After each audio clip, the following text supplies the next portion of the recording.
नमस्कार दोस्तों, हमारी आज की कहानी है अंगूठी का तमाचा। शालिनी अपने पति का हाथ पकड़कर अपनी शादी की सालगिरह का केक काट रही है। तभी शालिनी के पति सुरेश की नज़र उसके हाथ पर पड़ी।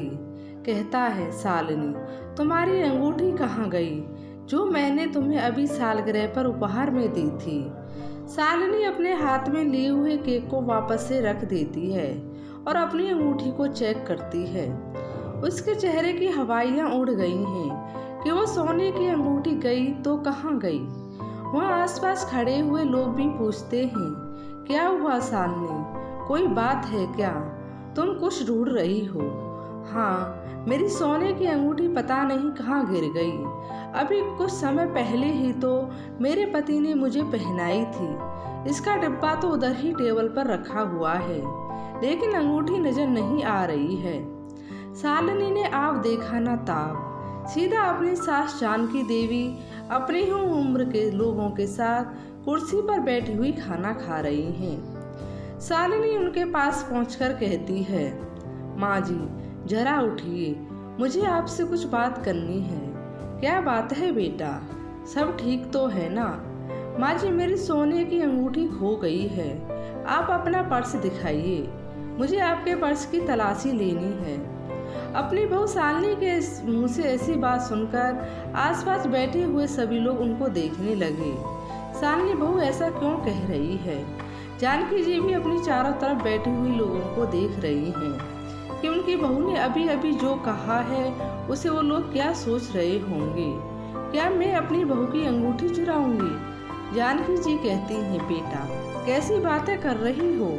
तुम्हारी अंगूठी उधर ही कहीं गिर गई होगी, जाकर उधर ही ढूंढो। मेरे पर्स की तलाशी लेने की बात क्यों कर रही हो?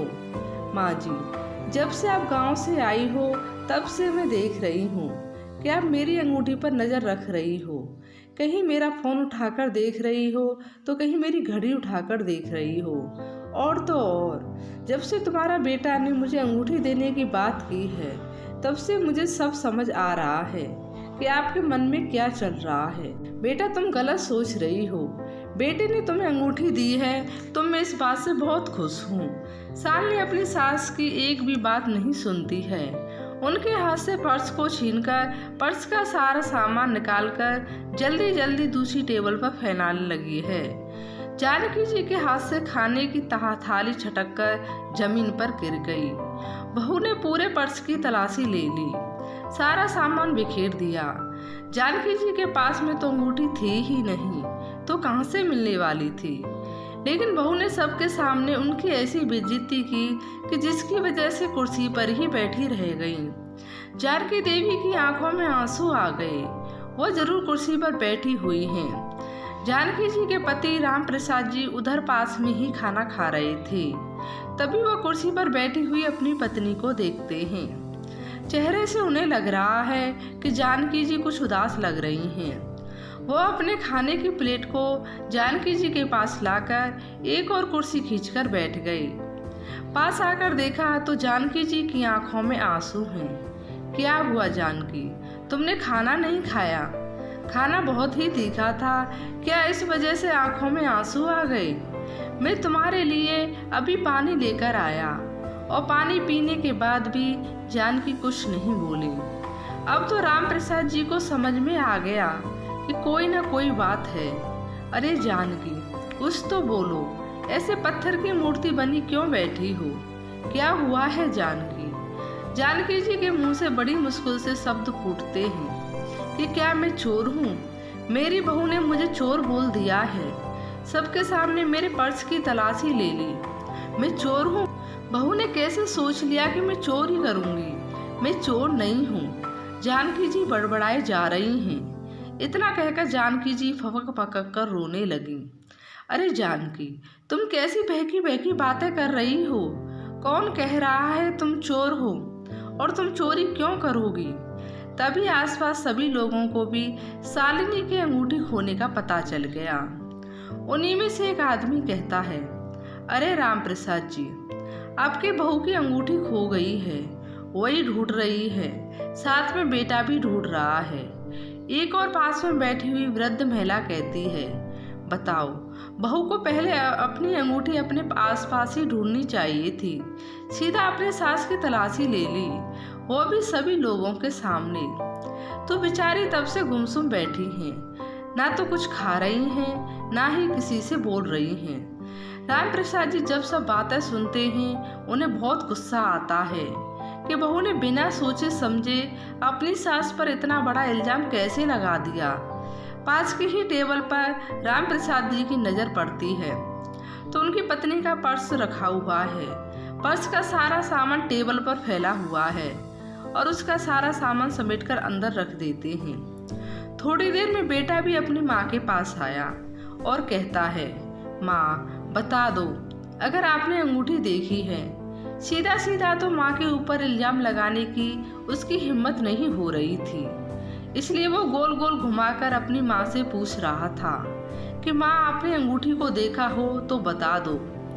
राम प्रसाद जी अपने बेटे से कहते हैं, तुझे शर्म नहीं आती? अपनी माँ से अंगूठी के बारे में पूछ रहा है। क्या तुझे अपनी माँ चोर दिखती है? क्या वो तुम्हारी पत्नी की अंगूठी चुराएगी? क्या कमी है तुम्हारी माँ के पास जो तुम्हारी पत्नी की अंगूठी चुराएगी? वो तू इधर से चला जा बेटा, नहीं तो गुस्से में मैं कुछ कर बैठूं। मुझे अब यह सब बर्दाश्त नहीं हो रहा। राम प्रसाद जी अपनी पत्नी का हाथ पकड़कर बेटे की फ्लैट पर वापस आ गए। बेटे बहू अभी पार्टी कर रहे हैं। घर जाकर राम प्रसाद जी अपनी पत्नी को समझाने की कोशिश करते हैं कि तुम चिंता मत करो, बहू को आने दो, हम सब उसको भी डांटेंगे कि उसने कैसे सबके सामने तुमसे इस तरह से बर्ताव किया। सबके सामने अपनी सास की तलाशी ले ली, यह बहू ने अच्छा नहीं किया। बहू तो बहू, बेटे ने उसको एक बार भी नहीं रोका कि तुम मेरी माँ की तलाशी लेने क्यों जा रही हो। कमरे में आकर जानकी जी उस दिन को याद करने लगती हैं जब उनके बेटे बहू ने उन्हें फ़ोन किया था कि माँ, हम अपनी शादी की सालगिरह खूब धूमधाम से मना रहे हैं, आप लोग भी हमारी शादी की सालगिरह की पार्टी में आ जाना। अपने बेटे के पास जाने के नाम से ही कितना खुश हो गई थी। फिर चलो, आज पहली बार वो अपनी बहू बेटे के घर जा रही हैं, क्योंकि जब से बेटे की नौकरी लगी है तो जब भी उन्हें अपने बेटे की याद आती थी वह उसे अपने घर पर ही बुला लेती थी। बेटा भी उधर अकेला एक कमरा लेकर रहता था तो उधर जाकर भी क्या करती। लेकिन अब तो जब शादी हो गई है तो बहू के साथ उसने एक बड़ा सा फ्लैट खरीद लिया है, उसी में वो दोनों आराम से रहते हैं। आज उनकी शादी को पूरा 1 साल होने वाला है। जानकी जी अपनी पति से कहती हैं, सुनो जी, मेरी बहू की यह पहली सालगिरह है, इसलिए मैं तो अपनी बहू को बहुत अच्छा गिफ्ट दूंगी। राम प्रसाद जी कहते हैं, चलो मैं आज ही तुम्हें बाजार लेकर चलता हूँ, अपनी बहू के लिए तुम एक अच्छी सी साड़ी खरीद लेना। अरे ना ना, मैं अपनी बहू को साड़ी नहीं दूंगी, मैं तो अपनी बहू को सोने की अंगूठी दूंगी। अरे इतना महंगा उपहार तुम अपनी बहू को सालगिरह पर दोगी? चलो कोई ना, तुम्हारी इकलौती बहू है और तुम्हें अपनी बहू को सोने की अंगूठी देने का इतना मन है तो ठीक है, मैं कल ही बैंक से पैसे निकाल लाऊंगा। मेरे साथ सुनार की दुकान पर चलना और एक अपनी पसंद की बहू के लिए सुंदर सी अंगूठी खरीद लेना। जिस दिन जानकी जी अपनी बहू के लिए अंगूठी लेने गई थी उस दिन कितनी खुश थी कि अपनी बहू को जब अंगूठी देंगे तो बहू कितनी खुश हो जाएगी। यह मेरी सासू माँ ने मुझे उपहार में सोने की अंगूठी दी है, वो तो मुझे गले से लगा लेगी। पता नहीं क्या क्या अरमान जानकी जी ने अपने दिल में सजा के रखे थे। दरअसल सुरेश जानकी जी और राम प्रसाद जी का इकलौता बेटा है। राम प्रकाश जी गांव में ही सरकारी स्कूल में गणित के अध्यापक हैं और साथ ही साथ बच्चों को कोचिंग भी पढ़ाते हैं। आसपास के गांव के बच्चे भी उनसे पढ़ने के लिए आते हैं, क्योंकि जिस तरह से वो गणित को पढ़ाते हैं, अपने एरिया के वो गणित के प्रसिद्ध अध्यापक हैं। पूरे गांव में तो सभी लोग मास्टर जी के नाम से उनको जानते हैं। राम प्रसाद जी का बेटा सुरेश पढ़ने में अच्छा था। उन्होंने अपने बेटे की स्कूल की शिक्षा तो गांव में ही पूरी करवाई। उसके बाद अपने बेटे को बड़े शहर में पढ़ने के लिए भेज दिया। अपनी नौकरी में जितना भी कमाते थे सब कुछ अपने बेटे को पढ़ाई के लिए भेज देते थे और बाकी जो ट्यूशन और कोचिंग करते थे उसे अपने घर का खर्चा चलाते थे। एक दिन सुरेश भी पढ़ लिख कर एक अच्छी सी नौकरी करने लगा। उसे फूड विभाग में एक बहुत अच्छा पद मिला। नौकरी लगने के बाद सुरेश के बहुत सारे रिश्ते आने लगे क्योंकि सुरेश दिखने में भी अच्छा था और अब तो उसकी नौकरी लग गई तो आए दिन कोई ना कोई उसकी शादी के रिश्ते आते ही रहते। उन्हीं में से जानकी जी को शालिनी की फोटो पसंद आई। सारी फॉर्मेलिटी पूरी होने के बाद एंगेजमेंट हुई और उसके बाद शादी की तैयारी होने लगी। शादी इतनी धूमधाम से हुई कि जानकी जी और राम प्रसाद जी ने शादी में सब कुछ अपनी बहू और बेटे के हिसाब से ही किया था। यहाँ तक कि लोगों की परवाह ना करते हुए चढ़ाने का सारा सामान अपनी बहू के हिसाब से ही खरीदा था। अपनी बहू को साथ ले गई थी कि मेरी बहू को पहनना है, कौन सा मुझे पहनना है। जानकी जी के मन में कहीं ना कहीं यह भी था कि उनकी कोई बेटी नहीं है। जब बहू आएगी तो बहू को वो भी बेटी बनाकर रखेंगी, बेटी जैसा लाड प्यार देंगी। कभी उसको महसूस नहीं होने देंगे कि यह उसकी ससुराल है। लेकिन जानकी जी को यह कहाँ पता था कि बेटी बेटी होती है और बहू बहू होती है। बहू कभी बेटी नहीं बन सकती और सास कितना भी कुछ कर ले वो कभी माँ नहीं बन सकती। दुनिया की यही सच्चाई है, इसको कोई बदल नहीं सकता है। धीरे धीरे शादी का समय नजदीक आया। शालिनी दुल्हन बनकर जानकी जी के घर में आ गई। जानकी जी तो शादी में खुशी से फूली ना समा रही थी। उनके छोटे से परिवार में एक और नया सदस्य आ गया है। उन्होंने अपनी बहू का स्वागत खूब धूमधाम से किया। बहू के स्वागत सत्कार में कोई कमी नहीं आने दी। हालांकि शादी के बाद बहू 10 दिन तक ससुराल में रही, लेकिन 10 दिनों में जानकी जी से बैठाकर खिलाया पिलाया। वैसे भी हमारे इधर शादी में जब बहू आती है तो उससे कोई काम नहीं करवाया जाता है, तो जानकी जी अपनी बहू का सारा काम करती रही। शालिनी जब दोबारा से अपने ससुराल में आई तो सिर्फ 2 दिन रुकी। उसके बाद सुरेश के साथ नौकरी पर चली गई। जानकी जी को अपनी बहू के साथ ज़्यादा समय बिताने का समय ही नहीं मिला। वो अपनी बहू को ठीक से समझ नहीं पाई कि बहू का क्या स्वभाव है, क्या पसंद है, क्या नापसंद है, किस तरह की है। उन्हें तो लग रहा था बहू अच्छी है, सर्वगुण संपन्न बहू ढूंढी है उन्होंने। लेकिन जब तक किसी को अच्छी तरह से समझ नहीं लेते हैं तब तक हम उसके स्वभाव के बारे में कुछ भी नहीं कह सकते हैं। जब हम उसके साथ रहते हैं तब हम उसके बारे में पता चलता है। जब तक हम किसी को अपने पलकों पर बिठाकर रखते हैं हमें उसकी सच्चाई पता नहीं चलती। जब हम उसके पास जाकर रहते हैं, उसको हमारी जिम्मेदारी उठानी पड़ती है, तब हकीकत से रूबरू होते हैं। यही हाल कुछ आज जानकी जी और राम प्रसाद जी का है। अपने बेटे के फ्लैट पर कमरे में बैठी हुई जानकी जी यही सब सोच रही थी कि तब तक दरवाजे पर किसी के आने की आहट उन्हें सुनाई देती है। वो दरवाज़ा जाकर के खोलते हैं तो देखते हैं सामने उनका बेटा और बहू खड़ा हुआ है। सारी पार्टी को निपटाने के बाद रात के 2 बजे सभी लोग घर वापस आ गए। जानकी जी शांति से दरवाज़ा खोलकर वापस से अपने कमरे में चली गईं। बेटा उनसे कुछ कहने के लिए आगे बढ़ा, लेकिन जानकी जी का अभी कुछ कहने सुनने का बिल्कुल भी मन नहीं था। उस समय भी रात के 2 बज रहे थे, तो वो क्या बात करते। कमरे में जाकर चारपाई पर बैठ गईं। राम प्रसाद जी भी जाग गए और कहते हैं, क्या हुआ, तुम अभी तक सोई नहीं और बाहर किसकी आवाज़ आ रही है?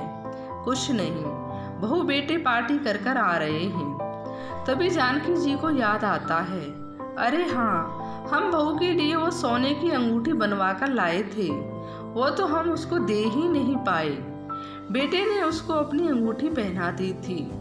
उस समय मैंने सोचा था कि हम भी अपनी अंगूठी इसी समय पर उसे दे देंगे, पर पता नहीं तुम कहाँ पर घूम रहे थे, मुझे दिखाई नहीं दिए।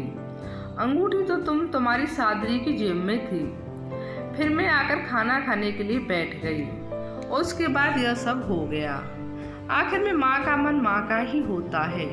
इतना सब हो जाने के बाद भी जानकी जी अपने पति से कहती हैं, ऐसा करते हैं हम अपनी बहू को वो अंगूठी सुबह दे देंगे। राम प्रसाद जी अपनी चारपाई से उठकर बैठ गए और जानकी जी से कहते हैं, नहीं जानकी, अब यह अंगूठी नहीं दूंगा। तुम कितने प्यार से इस अंगूठी को अपनी बहू के लिए बनवा कर लाई थी, लेकिन बहू ने तुम्हारे साथ क्या किया तुम भूल गई हो। अब मैं ये अंगूठी कतई बहू को नहीं देना चाहता। अपने पति के आगे जानकी जी कुछ नहीं कहती, क्योंकि कहीं ना कहीं बहू का गलत व्यवहार उन्हें भी बहुत बुरा लगा है। सुबह 8 बजे तक सभी लोग सोते रहे, क्योंकि देर रात तक पार्टी चली थी तो कोई भी जल्दी नहीं जगा। जानकी उठकर रसोई में गई, अपने लिए और अपने पति के लिए चाय बनाकर ले आई। चाय पी रही थी तभी बेटा बहू भी उठ गए। बेटा कहता है, माँ आपने अकेले अकेले चाय बनाकर पी ली, मेरे लिए तो चाय बनाई ही नहीं। जानकी जी कहती हैं, ठीक है बेटा, मैं अभी बना देती हूँ। जानकी जी चाय बनाने के लिए उठती हैं कि राम प्रसाद जी बीच में ही टोक देते हैं, क्यों बेटा, कल तुमने और बहू ने जो अपनी माँ के साथ किया है उसके बाद भी तुम उम्मीद कर रहे हो कि तुम्हारी माँ तुम्हें चाय बनाकर देगी।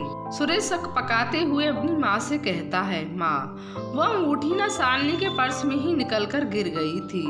सब जगह ढूंढ लेने के बाद जब अंगूठी कहीं नहीं मिली तो हम लोगों ने सोच लिया था कि पता नहीं कहाँ चली गई, शायद किसी के हाथ में पड़ गई, इसलिए नहीं मिल रही। थोड़ी देर में शालिनी के पर्स में रखा हुआ उसका फोन बजा।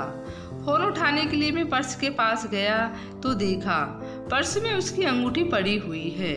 माँ माफ कर दो, शालिनी ने कल जो कुछ भी आपके साथ किया वो अच्छा नहीं किया। पास में ही खड़ी हुई शालिनी को देख करके राम प्रसाद जी कहते हैं, क्यों बहू, अपनी सास का पर्स देखने से पहले एक बार अपना पर्स भी देख लेना चाहिए था, तब किसी के ऊपर इल्जाम लगाना चाहिए था। बहू शालिनी कहती है, पापा जी अब इतनी महंगी अंगूठी थी, अगर खो जाएगी तो बुरा तो लगता ही है, और मैंने तो माँ जी का पर्स इसलिए देखा था कि शायद गलती से मैंने माँ जी को रखने के लिए दे दिया हो। नहीं बेटा, तुम अपनी अंगूठी जानकी जी को रखने के लिए क्यों दोगी? अपनी अंगूठी तुम खुद ही रखोगी ना। तुमने जानबूझकर अपनी सास का सबके सामने अपमान किया है, यह मुझे कतई बर्दाश्त नहीं। तुम्हें क्या लगता है, क्या मैं अपनी पत्नी को अंगूठी नहीं पहना सकता हूँ? अरे मेरे पास अभी भी इतने पैसे हैं कि मैं तुम जैसी 4-4 अंगूठी अपनी पत्नी को दिला सकता हूँ। आज भी मुझे पेंशन मिलती है और आज मैं 60 वर्ष के बाद भी बच्चों को ट्यूशन पढ़ाता हूँ। मेरे पास इतने पैसे हैं कि मैं अपनी पत्नी को हर साल एक नई अंगूठी बनवा कर दे सकता हूँ। तो आज के बाद यह बात कान खोलकर सुन लेना कि मेरी पत्नी पर इल्जाम लगाने से पहले 10 बार सोच लेना, वरना मुझसे बुरा कोई नहीं होगा। पिताजी के गुस्से को देख करके सुरेश अपनी माँ के पास जाता है और कहता है, माँ आप तो मुझे माफ कर दो, मुझसे गलती हो गई, अब ऐसी गलती दोबारा कभी नहीं होगी। क्योंकि सुरेश को पता था उसके पिताजी इतनी आसानी से माफ नहीं करने वाले हैं, लेकिन माँ बहुत ही कोमल दिल की है और जल्दी ही मुझे माफ कर देगी। इसलिए सुरेश माँ के पास गया और हाथ जोड़ करके माँ से माफी मांगने लगा। आखिर में जानकी जी ने अपने बेटे बहू को माफ कर दिया। बाद में बेटा हंसते हुए कहता है, माँ आप अपनी बहू को कुछ भी उपहार नहीं दिया है, कि आप कुछ लेकर नहीं आई थी देने के लिए?